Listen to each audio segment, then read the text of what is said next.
সূরা কাউসার পড়ে হাতের বৃদ্ধাঙ্গুলে ফু দিলে যে কেউ আপনার বাধ্য হয়ে যাবে। এটা পবিত্র কোরআনুল কারীমের একটি সূরা। পবিত্র কোরআনুল কারীমের ভিতরে ছোট্ট একটি সূরা হচ্ছে সূরাতুল কাউসার। অনেক সময় আমাদের স্বামী আমাদের কথা শুনে না। অনেক সময় কিছু মায়েরা, কিছু বোনেরা আমাদেরকে ফোন দিয়ে থাকেন, হুজুর আমার স্বামী পরকীয়ায় লিপ্ত হয়েছে, আমার স্বামী বিভিন্ন মেয়েদের সাথে কথা বলে থাকে। অনেক সময় প্রবাসী ভাইরা আছেন, তারা বলেন আমার স্ত্রী আমার কথা শোনে না, আমার স্ত্রী আমার টাকা নিয়ে ফুর্তি করে অন্যদের ছেলেদের সাথে কথা বলে, কিন্তু সে আমার কোনো কথা শোনে না। এই বিভিন্ন ভাবে যদি তারা অন্যভাবে চলে যায়, তাহলে স্ত্রীকে বাধ্য করার জন্য অথবা স্বামীকে বাধ্য করার জন্য এই চমৎকার একটি আমল যদি আপনি করতে পারেন, আমি আপনাদেরকে জানিয়ে দিব এই নিয়মটা কিভাবে করবেন। আবার অনেক সময় সন্তান কথা শোনে না, অফিসের বস শুধু আপনার উপর অত্যাচার করে, জুলুম করে, নির্যাতন করে, যার কারণে আপনি কঠিন বিপদের ভিতরে পড়ে আছেন। যদি আপনি এই আমলটা করতে পারেন, অবশ্যই আল্লাহ তাআলার পক্ষ থেকে সুন্দর একটা ফলাফল আসবে। 21 দিন এই আমলটা করবেন। আমলটি করবেন কিভাবে আমি আপনাদেরকে ভালো করে বলে দিচ্ছি। প্রথমে আপনি অজু করবেন, পবিত্র অবস্থায় থাকবেন, অবশ্যই পবিত্র থাকতে হবে। এরপর আপনি ফজরের নামাজের পরে অবশ্যই ফজরের নামাজ পড়বেন, কারণ ফজরের ভিতরে বরকত রয়েছে। ফজরের নামাজ পড়ে আপনি পবিত্র হয়ে ওই নামাজের স্থানে যদি আপনি পড়তে পারেন আলহামদুলিল্লাহ ভালো। আর যদি সেখান থেকে উঠে অন্য কোনো কাজ করেন, তারপরে অজু অবস্থায় যদি সেখানে বসেন, কোনো সমস্যা নাই, পড়তে পারবেন।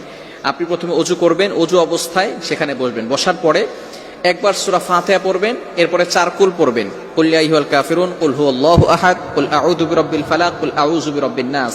এটা পড়ে আপনার বুকে ফু দিবেন এবং পুরো শরীরকে মাসাজ করে দিবেন, আপনার শরীর বন্ধ হয়ে যাবে। এরপরে আপনি 3 বার দুরূদ শরীফ পড়বেন। আমরা নামাজের ভিতরে যে দুরূদ শরীফ পড়ি, এই দুরূদ শরীফ 3 বার পড়তে হবে। এই দুরূদ শরীফ 3 বার বলার পরে এরপর আপনি আউযু বিল্লাহ বিসমিল্লাহ সহকারে সূরা কাউসার পড়বেন 21 বার। কতবার? সূরা কাউসার 21 বার পড়তে হবে আউযু বিল্লাহ বিসমিল্লাহ সহকারে। 21 বার পড়ার পরে আপনার এই বৃদ্ধাঙ্গুলটা এই যেখানে আমরা করগুনি 1 2 3 একের জায়গায় রেখে এরপর আপনি এটাকে মুষ্টিবদ্ধ করবেন। এরপরে আপনি সূরা কাউসার 21 বার পড়ার পরে সেখানে ফু দিবেন। ফু দেওয়ার পরে যাকে আপনি বাধ্য করতে চাচ্ছেন হালাল ভাবে, অবশ্যই হালাল ভাবে হতে হবে, হারাম ভাবে করলে কিন্তু হবে না, অবশ্যই হালাল হতে হবে। যাকে আপনি বাধ্য করতে চাচ্ছেন তার নাম 7 বার পড়বেন এবং তার পিতামাতার নাম 1 বার পড়বেন, এবং আপনি মনে মনে চিন্তা করবেন যে আমি তাকে হালাল ভাবে বাধ্য করতে চাচ্ছি এবং কোরআনিক ভাবে তাকে বাধ্য করতে চাচ্ছি। এরপরে এভাবে অনেক সময় ধরে রেখে, কিছু সময় ধরে রেখে আপনি আবারও 3 বার দুরূদ শরীফ পড়বেন, তারপরে হাতটাকে ছেড়ে দিবেন। এরপরে আপনি আল্লাহ তাআলার কাছে দোয়া করবেন। এই আমল যদি আপনি করতে পারেন ইনশাআল্লাহ 21 দিন টানা আমল যদি করতে পারেন, অবশ্যই আল্লাহ তাআলার পক্ষ থেকে ভালো একটা ফলাফল আসবে। তবে এটা হালাল ভাবে করতে হবে, ইয়াকিনের সাথে করতে হবে।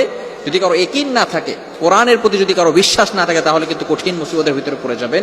ইয়াকিন থাকতে হবে কোরআনের প্রতি এবং আল্লাহর প্রতি, যে আল্লাহ তাআলা অবশ্যই আমাকে এই কোরআনের মাধ্যমে সাহায্য করবেন।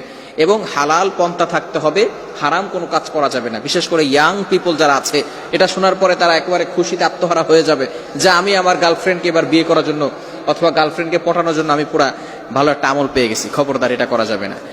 এটা যারা হালাল ভাবে, স্বামী কথা শোনে না অথবা স্ত্রী কথা শোনে না, সন্তানরা কথা শোনে না, হালাল ভাবে যদি আপনি কাউকে বাধ্য করতে চান, এই আমলটা করতে পারেন। হারাম ভাবে করলে কোনো ফায়দা হবে না।